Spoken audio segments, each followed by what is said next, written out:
Hello বন্ধুরা, জানো টুনি পাখির 7টি বাচ্চা ছিল। টুনি পাখি 7টি বাচ্চার জন্য প্রতিদিন দূরে গিয়ে খাবার সংগ্রহ করে নিয়ে আসতো।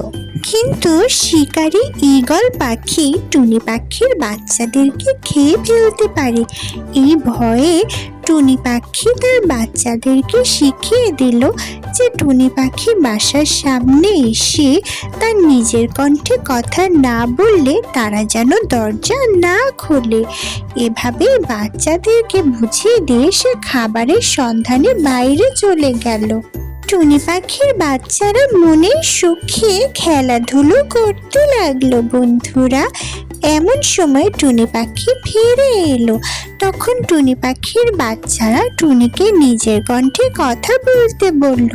টুনি যেই নিজের কণ্ঠে কথা বলল, তার বাচ্চারা তখন দরজা খুলে দিল।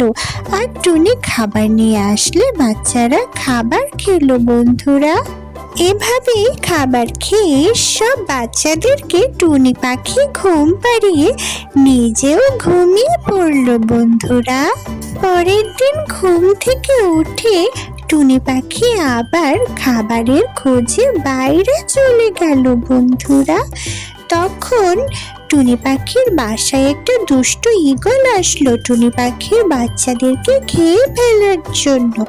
দুষ্টু ঈগল দরজার বাইরে গিয়ে দরজা খুলতে বলল, কিন্তু টুনি পাখির বাচ্চারা দরজা খুলল না, কারণ সে টুনি পাখির কণ্ঠে কথা বলতে পারলো না। তাই বাচ্চারা বুঝতে পারলো যে এটা দুষ্টু ঈগলই হবে।